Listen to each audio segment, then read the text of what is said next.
Welcome to our fourth Minds and Machines. We're honored to have you, our customers, our partners, the GE team. It's great to have you with us today. I start with just a phrase I use inside GE all the time. Why not us? Why can't we be the one that drives change? Why can't we be the one that seizes the future? Why can't we make ourselves a digital company? Why not us? That's the question each one of us should be asking ourselves today. It's the question we should be asking ourselves every day in the environment Beth described that has so much change.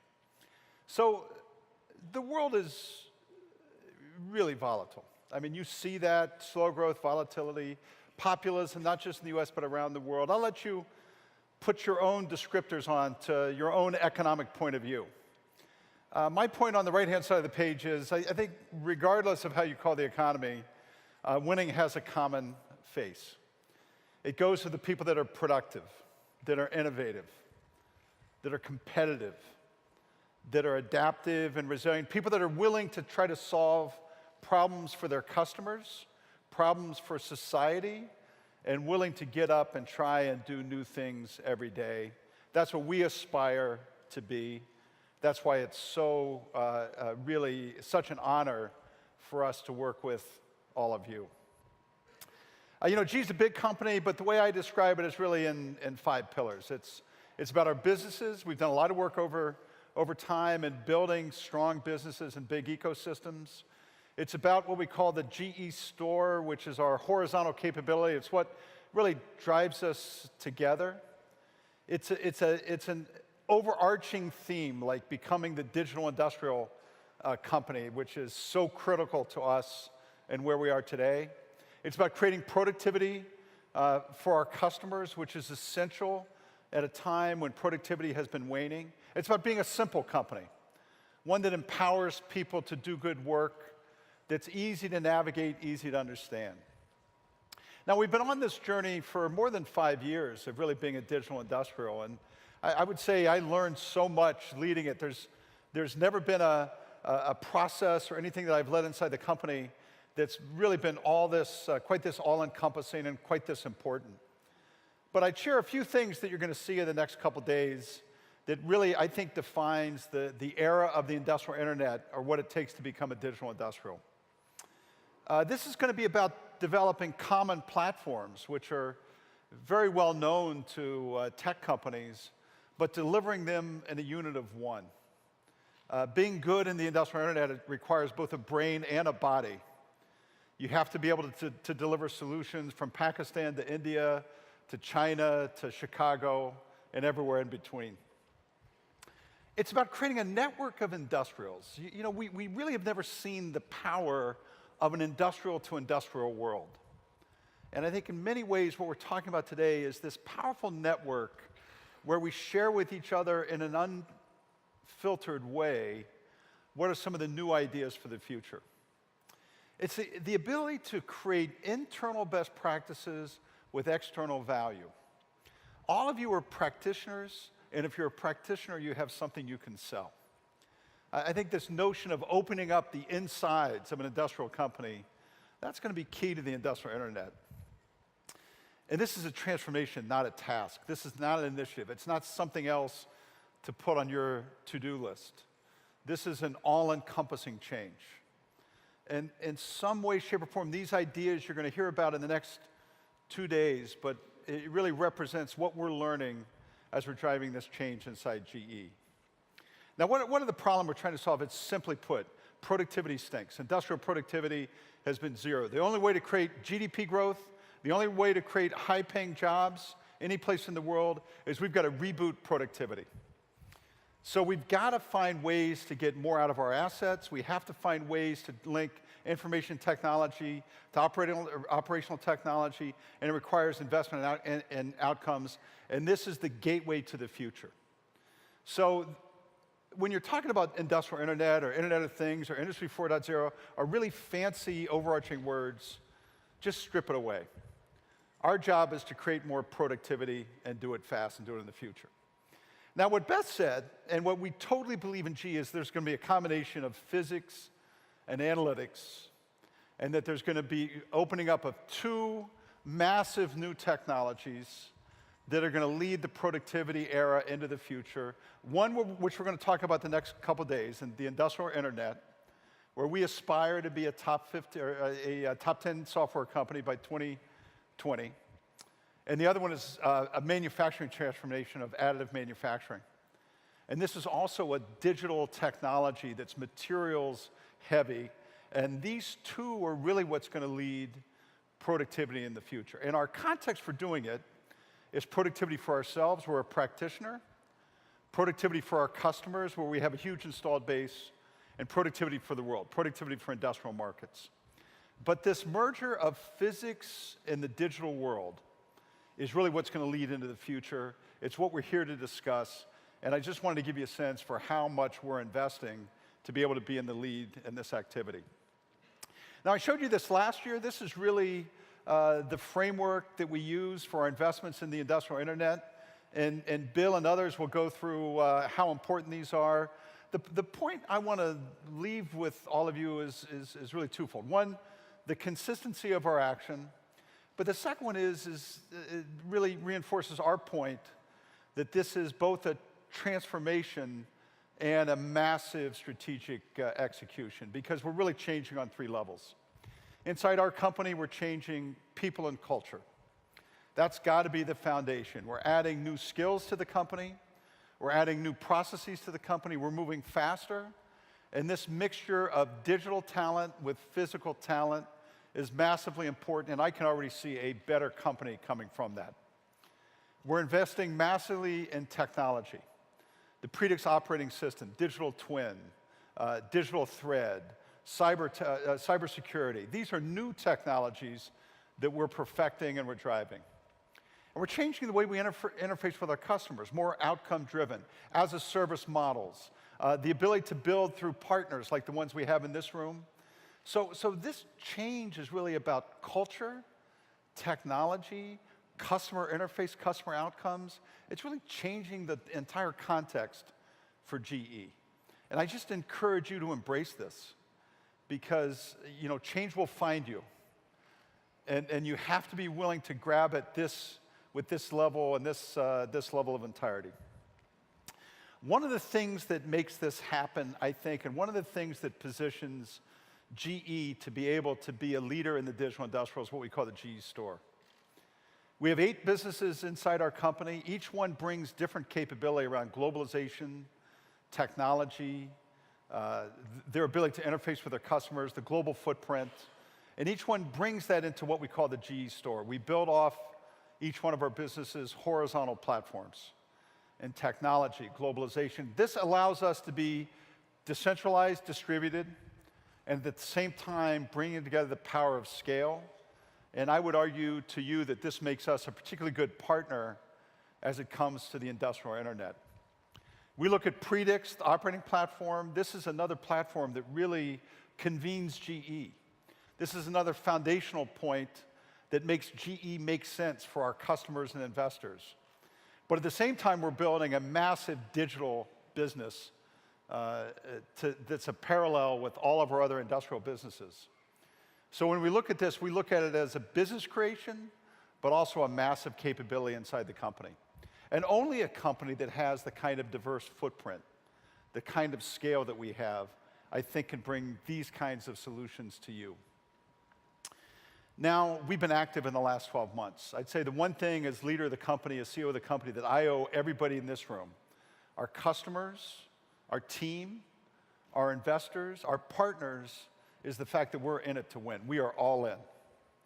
We are investing, we're building, we're changing. We are committed to being successful in this endeavor. We're adding tremendous talent and capability.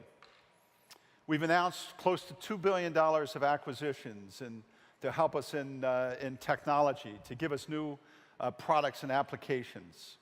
We're committed to grow this business both organically and inorganically. We're focused on flawless execution on Predix, getting better system solutions, expanding, adding digital capabilities at the edge, having better control systems, advancing new product lines, really building Predix along with you to be the kind of system you can rely on and trust. We're doing this inside our company at the same time we're doing with our customers. We're driving the digital thread to be a big practitioner in our factories and service locations. We're building a fantastic partner ecosystem. This force multiplier that we get when we work with you is a tremendous a way to accelerate our growth and work with more customers. We're building new customer solutions. You're going to hear today real customers with real examples, building their own apps, working with us to develop apps, delivering outcomes so that the proof points are just multiplying. We've launched Current, which is a freestanding energy efficiency platform that's allowing us to drive new solutions and new ways to go to market. And we're adding to all the work we've done in additive manufacturing capability, which will allow us to democratize manufacturing and drive digital solutions more on the factory floor. So I owe you, when you come to this room, I want you to know that we are investing, that we are all in, and that we're dedicated to the success for you and successful outcomes for our customers. So a lot going on in the company in the last 12 months. Now I'm just going to walk around and give you maybe 3 or 4 examples of some recent investments or some things that I think are particularly interesting when I look at the framework for our investments in the industrial internet. You know, we talk about the digital thread. The digital thread is really what we're building inside our company in terms of engineering, manufacturing, services, commercial operations. Services has always been a place where GE has led. We think it's one of the best industrial internet use cases. We think some of the most straightforward productivity opportunities for our customers are industrial service. There's about $1 trillion spent on industrial service. And when we frame the market, there's probably $25 or $30 billion of productivity available to those of you in the industrial world. We've always been a big practitioner, but what we saw in ServiceMax is a great way to deliver our context and the things we're working on to our customers. So we did an acquisition of a cloud-based, really service leader called ServiceMax. They have 400 customers.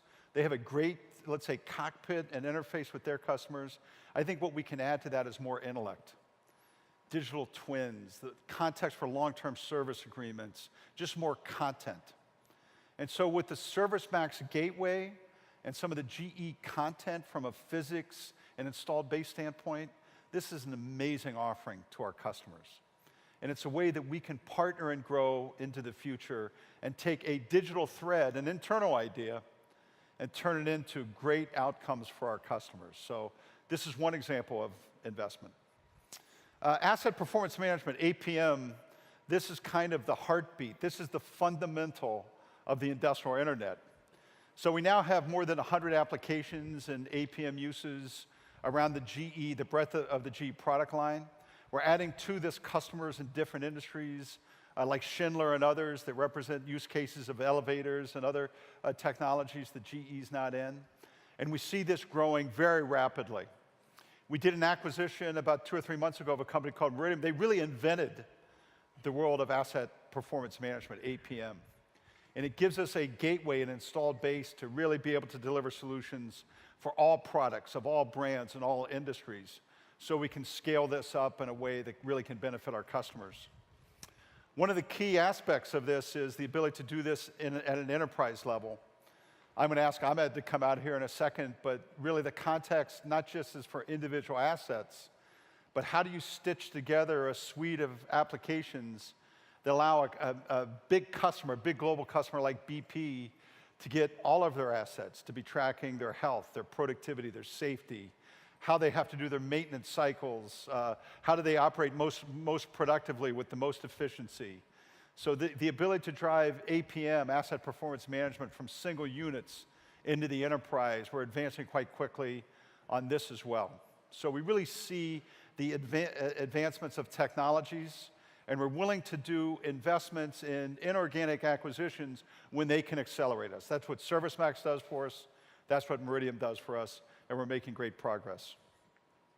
Now, we talked about ecosystem. Again, this is something to think through and something that's new in the context of how we think about the future. This is just some of the work we're doing with TCS, but TCS isn't alone. This is a force multiplier. It gets more people, more developers trained on on Predix. It gives us more reach into countries and into industries.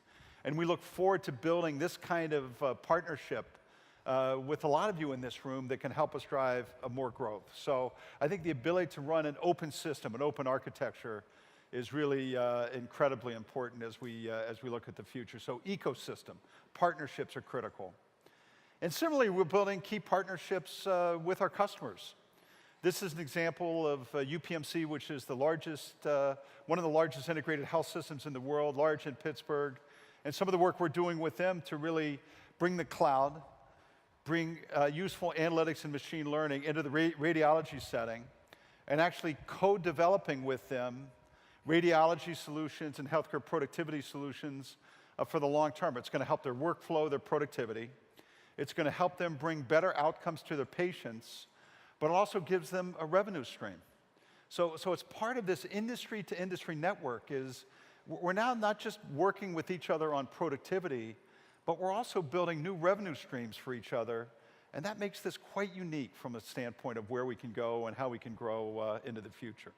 So rolling out technology, things like service transformation, asset performance management, enterprise asset performance management, partnerships to build out ecosystem, just a lot of progress being made.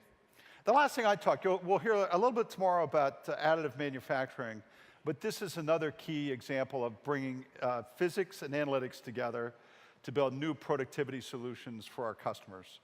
And just like we talk about the service arena, the installed base arena, asset performance management as being disrupted, this is one of the biggest transformations and disruptions that we've seen in terms of the ability to really change the way parts get made. If you look at a turbine frame assembly, which is fairly comparable or fairly common production part in aviation, going from 300 parts to one digital file, 50 sources of data to one, 5 repair sources to one, transformative productivity in terms of where we're going in the future. Lastly, just say, I've shown you this every year, we continue to make progress on our goals to be a top 10 software company by 2020, to drive our goals as it pertains to generating our own productivity and being a good use case. But we know the only way that you can talk about results is by building an ecosystem. So we talk about having great partners, great developers, building applications, helping our customers not just with their productivity, but with their future growth at the same time. So productivity for GE, productivity for our customers, and productivity for the world. So platforms have to be distributed uniquely. We're building a network of industrials. We're trying to drive transformation in our company and in yours. We think the inside practitioner use cases that you're all building, those can all be monetized when you think about everybody that can learn from you in a digitized world. That's what success looked like. That's what success could feel like. So inside our company, I say, why not us? Why can't we be the one that does this? In front of all you, I say, why not you? Why can't we do this together? Why can't we help each other digitize? Why can't we grab the next generation of technology, of productivity? And why can't we make it an industry for industry game plan and really build and work with each other? So those are some of the ideas. We're honored to have you here today. And what I wanted to do was just continue the conversation and bring out one of the biggest practitioners. A big partner of ours is BP, and the Vice President for Upstream Technology is Ahmed Hashni. I'm going to ask Ahmed to come out. We're going to talk a little bit about the industrial internet and how it works in BP. Thanks very much, and we'll share some ideas with Ahmed. Thank you.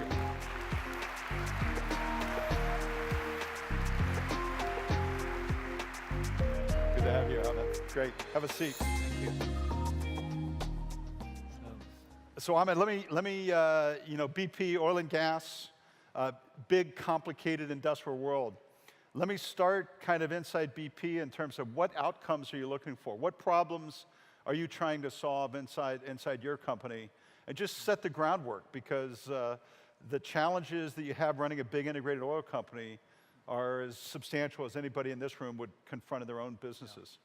Well, I would say, first of all, thank you for inviting me. It's great to be here, Jeff. I think our industry actually needs a transformation in productivity, in efficiency, and we have to be competitive for the future. And the biggest lever we have today is digital. And a massive digital transformation is actually in play today. And how do you see, when you think about the things that you look at every day, whether it's safety, uptime, productivity, efficiency, how do you prioritize and how do you see the role of analytics and data fitting in that? So I think of digital as one technology that actually offers you everything. It offers you the opportunity to improve the top line. It offers you the opportunity to drive efficiency. And it obviously improves reliability and safety at the same time. So you kind of have your cake and eat it too with digital, but you have to go big, and you have to invest, and you have to change your workflows.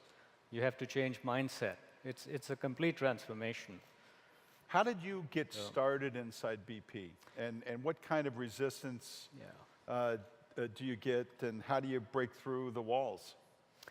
So we have a fairly long history of investing in digital, but of different types. So 20 years ago, we were investing in big data for seismic, and that was our first big wave of change. We went from 2D seismic to 3D models, 3D reservoir simulation, high-performance computing. So a lot of the core was there. What you're seeing now is the transformation of our operating assets, how we run the company, how we operate our assets, how we conduct maintenance, how we actually make sense of data. Today, data coming off our platforms, only about 5% of that is being used to do anything meaningful.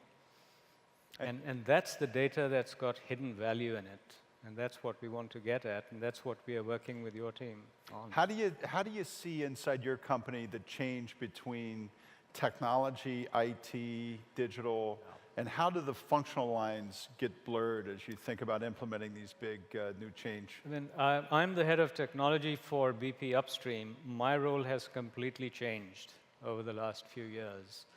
Most of my investment is now going into digital. And what that's changed is also the mindset. You know, the mindset at senior leadership table, we have to get comfortable embracing digital investments. We are an oil and gas company. We look for oil, we produce oil. We look for gas, produce gas. Now we have to also assess digital alongside that. And that's a change, and we are working through this. We are learning a lot from your team. I mean, just on that note, last year we came and visited Bill in San Ramon, brought our top team out here. That was a little over 14 months ago. And we looked at some of the work that GE was doing with others, and we identified an area for ourselves. And just last Friday, in 14 months, we've started up a pilot in one of